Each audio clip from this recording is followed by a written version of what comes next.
तो hello everyone, welcome back. इस वाले एपिसोड की स्टार्टिंग में ना हम सरन और बुसाबा को देखते हैं, जो कि सरन के घर पे मस्त लेट नाइट अपनी न्यू रेस्टोरेंट के बारे में डिस्कस कर रहे होते हैं कि वहाँ की टेबल्स कैसी होनी है, मेन्यू क्या रखना है और मोस्ट इम्पोर्टेंटली कि रेस्टोरेंट का नाम क्या रखना है।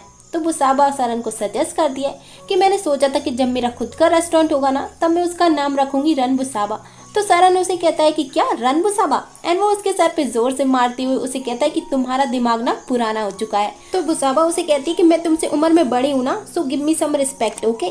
देन सरन उसे सेम रब नाम सजेस्ट करता है। तो बुसाबा उसे कहती है कि हाँ ये अच्छा तो है, पर इसमें ना हमें बुसाबा नाम ना ऐड जरूर करना चाहिए, लाइक सेम रब बुसाबा। बट तभी सरन उसे रोकते हुए कहता है कि नहीं नहीं, हाँ सेम रब ही बहुत है, ओके। देन तभी बुसाबा को उसके मिस्टर किम का मैसेज आ जाता है एंड वो वहाँ से एक्सक्यूज बोल के निकल लेती है, क्योंकि अब वो सरन के सामने तो मिस्टर किम से बात नहीं कर सकती है ना।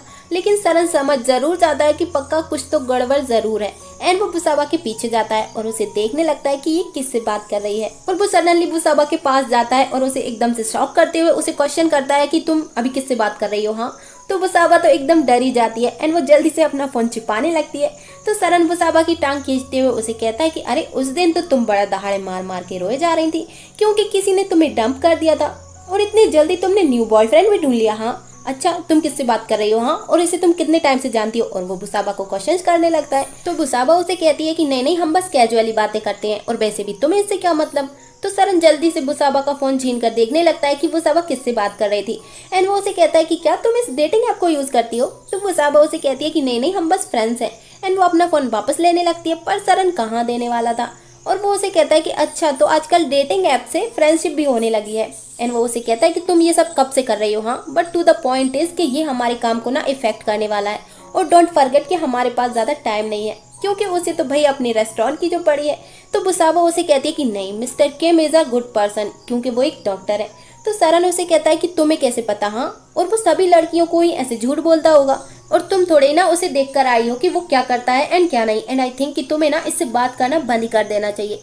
तो बुसाबा उसे कहती है कि it's none of your business, okay, and वो वहां से खाना बनाने का बोल के निकल लेती है। देन सरन उसके पीछे से उसे कहता है कि ये बुल आंटी ना कभी नहीं सुधर सकती। और तभी उसे मिसेस सू का कॉल आ जाता है एंड वो उसे अच्छे से सुनाने लगती है, क्योंकि सरन टिप से मिलने जो नहीं गया था। तो सरन अपनी मॉम को सॉरी बोलते हुए कहता है कि वो ना मॉम, एक्चुअली मैं भूल गया एंड अभी ना मैं बहुत ही ज्यादा इंपॉर्टेंट मीटिंग में हूँ। तो उसकी मॉम उसे क्वेश्चन करती है कि इतनी रात को वो कौन सी मीटिंग अटेंड कर रहा है। और तभी बुसाबा सरन को आवाज देकर किचन में आने का बोलती है, जिसे मिसेस सू भी फोन पर सुन लेती है। देन सरन जल्दी से कॉल को कट करता है एंड वो बुसाबा के पास जाता है। और इधर मिसेस सू के दिमाग में तो पूरी खिचड़ी पकने लगती है कि आखिर सरन इतनी रात को किस लड़की के साथ है, हाँ, और उसने उनसे झूठ क्यों बोला। और वहीं सरन बुसाबा को पूछता है कि क्या हुआ। तो बुसाबा उससे ड्रिंक का पूछती है, क्योंकि उसे वो मिल नहीं रही होती है। देन सरन उसे ड्रिंक्स देता है। तो बुसाबा बॉटल्स ओपन करने लगती है, पर वो उससे खुली नहीं रही होती। तो सरन उसे कहता है कि रुको, मैं तुम्हारी हेल्प करता हूँ, एंड वो बॉटल ओपन करने लगता है, पर उससे भी वो बॉटल्स खुली नहीं रही होती। तो बुसाबा उसे कहती कि रहने दो, हाँ तुमसे नहीं होने वाला, एंड वो बॉटल को वापस लेने लगती है। बट तभी सडनली बोतल खुल जाती है और बुसाबा के कपड़ों पे पूरी ड्रिंक गिर जाती है और बेचारी के कपड़े खराब हो जाते हैं। तो सरन उसे पूरा सॉरी सॉरी बोलने लगता है और सीन यहीं पे कट होता है। देन हम देखते हैं कि लॉन्ड्री से बुसाबा के कपड़े एकदम साफ सुथरे होके आ जाते हैं और सरन उन्हें रिसीव करता है। देन सरन उस लेडी को थैंक यू बोलता है एंड वापस अंदर जाने लगता है। बट तभी फिर से डोरबेल बज जाती है। देन सरन दरवाजा खोलते हुए कहता है कि क्या हुआ, आप कुछ भूल गई हो क्या, क्योंकि उसे लगा कि वो लॉन्ड्री वाली लेडी वापस आ गई है। बट बेचारा अपनी मॉम को देख के पूरा एकदम शॉक ही हो जाता है, क्योंकि मिसेस सू ने फोन पर किसी लड़की की आवाज तो सुन ली थी एंड उन्हें तो जांच पड़ताल करने के लिए आना ही था, इसलिए वो सीधा सरन के घर ही आ गई थी। देन तभी बुसाबा भी अंदर से कहती है कि खाना रेडी है, और ये सुनते ही मिसेस सू तो सीधा अंदर ही घुसती चली जाती है एंड वो बुसाबा को देख के पूरा शॉक ही हो जाती है, क्योंकि बुसाबा ने सरन की शर्ट जो पहन रखी थी। और वही बेचारी बुसाबा भी मिसेस सू को देख के एकदम सरप्राइज हो जाती है। देन वो उन्हें हेलो बोलती है। तो मिसेस सू से कहती है कि एक्चुअली मैं यहाँ ये देखने के लिए आई थी कि मैंने फोन पर किस लड़की की आवाज सुनी थी, पर वो तुम होगी ये मैंने एक्सपेक्ट नहीं किया था। तो बुसाबा उन्हें क्लियर करने लगती है कि वो यहाँ पे बस रेस्टोरेंट के बारे में ही डिस्कस कर रहे थे।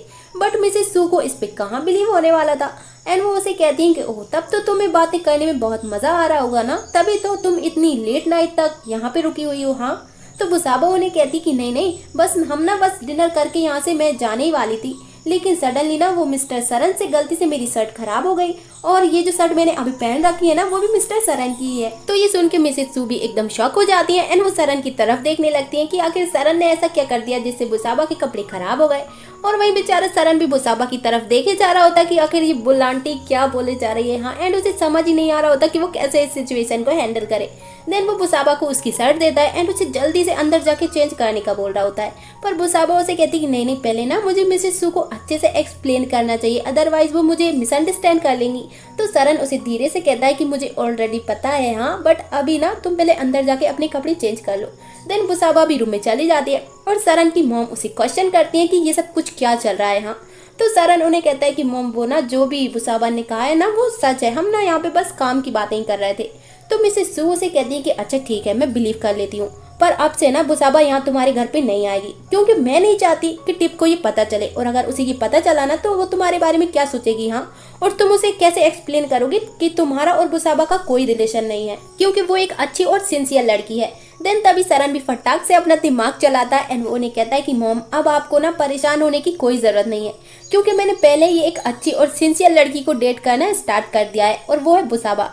ये सुन के मिसेस सू तो पूरा एकदम शौक ही हो जाती है और बेचारी बुसाबा खुद ये सुन के शौक हो जाती है, क्योंकि वो भी रूम में सारा कुछ तो सुन ही रही होती है एंड वो खुद ही सोचने लगती है कि अरे उसने कब से डेटिंग करना स्टार्ट कर दिया, क्योंकि बेचारी उसे तो कुछ पता ही नहीं है। देन मिसेस सू सरन को क्वेश्चन करती है कि क्या ये बुसाबा हाँ, तो सरन उन्हें स्माइल करते हुए कहता है कि हाँ मॉम बुसाबा, इसीलिए तो बुसाबा मेरे घर आए, ऑफिस आए, इससे मुझे कोई प्रॉब्लम नहीं है, बिकॉज अब हम गर्लफ्रेंड और बॉयफ्रेंड हैं। पर मिसेस सू को तो इस पे बिलीव ही नहीं हो रहा होता कि दोनों कपल हैं, पर सरन उन्हें पूरा कन्विंस करने का ट्राई कर रहा होता है कि उन्हें बिलीव हो जाए कि वो कपल हैं।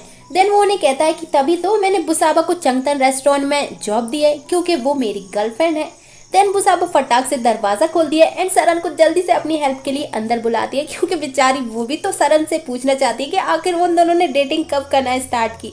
तो सरन जल्दी से अंदर जाता है और मिसेस सू बस उन्हें ऐसे देखे ही जा रही होती है। देन सरन के अंदर जाते ही बुसाबा उसे सीधे से क्वेश्चन करती है कि ये सब कब हुआ हाँ, क्या तुम पागल हो और तुमने अपनी मॉम को झूठ क्यों बोला कि हम दोनों गर्लफ्रेंड बॉयफ्रेंड हैं, एंड पूरा उसे सुनाया जा रही होती है। तो सरन उसे चुप रहने का बोलता है और वो जल्दी से उसे बालकनी में लेके जाता है ताकि उसकी मॉम उनकी बातों को सुन ना ले। और वहीं बुसाबा उसे बोले जा रही होती है कि वो अभी वापस जाए और अपनी मॉम को क्लियर करे कि वो उसकी गर्लफ्रेंड नहीं है।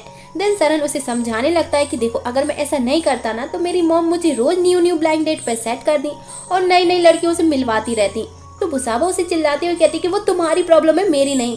तो सरन उसे धीरे से बोलने का बोलता है, क्योंकि अगर उसकी मॉम ने ये सब कुछ सुन लिया ना तो उसका भंडा तो फूट ही जाना है। देन वो उसे कहता है कि देखो मैं ना अपना पूरा टाइम अपने रेस्टोरेंट पे लगाना चाहता हूँ, पर मेरी मॉम मेरी सेटिंग कराने में लगी हुई है, और अगर एक बार मेरी गर्लफ्रेंड बन गई ना तो मेरी मॉम मुझे परेशान करती रहेंगी कि आज तुम मूवी जाओ, शॉपिंग जाओ, घूमने जाओ, और बस फिर तो सब कुछ खत्म। तो बुसाबा उसकी बातें सुनने के बाद उसे कहती कि पर इस पे बिलीव कौन करेगा हाँ कि मैं तुम्हारी गर्लफ्रेंड हूँ। तो सरन भी उसे ऊपर से नीचे तक देखता है, क्योंकि बात तो एकदम सही है, बट वो बेचारा इतना ज्यादा रिक्वेस्ट कर रहा होता है और पूरा प्लीज प्लीज बोले जा रहा होता है। तो बुसाबा भी फिलहाल की सिचुएशन को हैंडल करने के लिए ओके बोल देती है। देन सरन और बुसाबा एज ए कपल मिसेस सू के पास जाते हैं। फिर सरन बुसाबा को फॉर्मली इंट्रोड्यूस करवाता है कि मॉम ये है मेरी गर्लफ्रेंड बुसाबा। तो बुसाबा भी मिसेस सू को हेलो बोलती है एंड उन्हें कहती है कि आपसे फिर से मिलके अच्छा लगा मॉम। देन मिसेस सू उन्हें क्वेश्चन करती है कि वो दोनों कब से डेट कर रहे हैं, और दोनों एक साथ में ही आंसर देते हैं जो कि बिल्कुल ही अलग अलग होता है, और दोनों एक दूसरे की तरफ देखने लगते हैं और मिसेस सू भी उनकी तरफ घूर घूर के देख रही होती है। अब भाई यही होगा ना जब बिना डिस्कशन के बॉयफ्रेंड गर्लफ्रेंड का एक्ट करोगे तो। बट तभी सरन बात संभालते हुए कहता है कि नहीं नहीं मॉम, वो एक्चुअली ना हम जानते तो एक दूसरे को काफी टाइम से हैं, बट डेटिंग करना अभी अभी शुरू किया है। देन मिसेस सू उन्हें सेकंड क्वेश्चन पूछती है कि तुम दोनों में एज गैप कितना है। तो सरन उन्हें कहता है कि क्या ओ एज गैप हाँ, और दोनों एक दूसरे की तरफ देखने लगते हैं कि कौन क्या बोलेगा। देन मिसेस सू उन्हें कहती है कि ये सब क्या है हाँ, तुम दोनों डेट कर रहे हो और तुम्हें यही पता नहीं कि तुम दोनों के बीच कितना एज गैप है। तो बेचारी बुसाबा तो बस स्माइल करने लगती है और सरन अपने एक्सक्यूजेस देने लगता है कि वो ना मॉम एक्चुअली हमारे बीच एज गैप तो है, बट हमारे लिए ना एज गैप कोई मायने नहीं रखता, और for me age is just a number. और वैसे भी बुसाबा तो मेरे लिए हमेशा ही यंग एंड क्यूट गर्ल रहेगी। और वो बुसाबा की चिक्स को एकदम क्यूटली खींचते हुए उसे कहने लगता है कि है ना मेरी क्यूटी, है ना मैं एकदम सही बोल रहा हूँ ना, I am right my cutie. और इतनी ज्यादा ओवर एक्टिंग कर रहा होता है कि कुछ पूछो ही मत। और वहीं बेचारी बुसाबा उसे धीरे से बोले जा रही होती है कि मुझे हर्ट हो रहा है, तुम क्या कर रहे हो हाँ, पर सरन तो उसका कुछ सुन ही नहीं रहा होता और वो तो अपने में ही मस्त होता है। और मिसेस सू भी सरन की इन हरकतों को ना एकदम कंफ्यूज होके देखे जा रही होती है कि आखिर ये दोनों कर क्या रहे हैं। देन बुसाबा सरन की चेस्ट पे जोर से पंच करती है, तब जाके कहीं सरन अपनी हरकतों को बंद करता है, और ये सब ना काफी ज्यादा फनी होता है। फिर सरन अपनी मॉम को सी ऑफ करने के लिए जाता है एंड उन्हें कहता है कि वो अभी उसकी और बुसाबा की डेटिंग के बारे में ना रेस्टोरेंट में किसी को भी नहीं बताएं, क्योंकि वो चाहता है कि चंगतन में सभी बुसाबा की रिस्पेक्ट एज ए चीफ करें, ना कि इसीलिए कि वो उसकी गर्लफ्रेंड है। तो वो भी ओके बोल देती हैं एंड वहाँ से चली जाती हैं। और फाइनली बेचारा सरन थोड़ा सा रिलैक्स फील करता है, बट अभी तो उसे अंदर जाके बुसाबा को भी तो संभालना है, क्योंकि अभी तो बुसाबा ने उसकी गर्लफ्रेंड का एक्ट करने के लिए ओके बोल दिया था, पर पता नहीं अब ये सब कुछ कब तक चलने वाला है। और जैसे ही सरन अंदर जाता है तो बुसाबा उसे यही क्वेश्चन करती है कि हमें अब कब तक ये फेक गर्लफ्रेंड बॉयफ्रेंड का एक्ट करना पड़ेगा।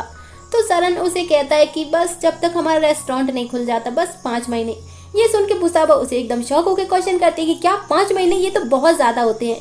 तो सरन उसे कहता है कि हाँ, जब तक रेस्टोरेंट नहीं खुल जाता ना तब तक तो ऐसा ही चलने वाला है। पर बुसाबा उसे मना कर देती है कि नहीं, ऐसा तो हमारे कॉन्ट्रैक्ट में लिखा ही नहीं था कि मुझे तुम्हारी गर्लफ्रेंड होने का एक्ट करना पड़ेगा। तो सरन उसे कहता है कि मैं तुम्हें इसके लिए डबल सैलरी भी पे कर दूंगा, ओके, ताकि तुम्हें ये ना लगे कि मैं तुम्हारा एडवांटेज उठा रहा हूँ। तो बेचारी बुसाबा अभी मान ही जाती है, बट वो सरन को अपनी न्यू कंडीशन रखती है कि वो उसे दूसरे बंदों से बात करने के लिए अलाउ करेगा, क्योंकि भाई सरन तो अभी बुसाबा का टेम्परेरी बॉयफ्रेंड है, पर मिस्टर किम को तो बुसाबा अपना परमानेंट बॉयफ्रेंड कम हस्बैंड बनाना चाहती है। और अगर वो सरन के चक्कर में रही ना तो मिस्टर किम तो उसके हाथों से निकल ही जाने हैं। पर सरन उसे सीधे ही मना कर देता है कि नहीं, ये बिल्कुल भी ठीक नहीं है। तो बुसाबा उसे कहती कि देखो, मैं ऑलरेडी 35 की हो चुकी हूँ और 5 महीने बाद 36 की हो जाऊंगी। एंड वो उसे रिक्वेस्ट करने लगती है कि प्लीज थोड़ा तो रहम करो इस pretty old and single lady पे। एंड वो उसे प्लीज प्लीज बोल के मना ही लेती है, तो सरन भी ओके बोल ही देता है। तो बुसाबा खुश हो जाती है। देन वो उसे कहती कि पर तुम मुझे ये टच वच करके मेरा एडवांटेज मत उठाना, ओके। एंड वो एक और इम्पोर्टेंट रूल ऐड करती है कि कुछ भी हो जाए, पर सरन को बुसाबा के प्यार में नहीं पड़ना है, क्योंकि बुसाबा अपनी लाइफ में ये लव ट्रायंगल बिल्कुल भी नहीं चाहती है। तो इस पे सरन उसे कहता है कि यू डोंट वरी, ओके, और ये ना कभी भी पॉसिबल नहीं हो सकता। देन दोनों अपनी डील फिक्स करते हैं और हैंडशेक करते हैं। और अब देखना ये है कि सरन कब तक अपने प्रॉमिस पर टिका रहता है कि उसे बुसाबा से प्यार नहीं होने वाला। और ये वाला पार्ट हमारा यहीं पे एंड होता है। Then see you for the next video. Sayonara, bye bye.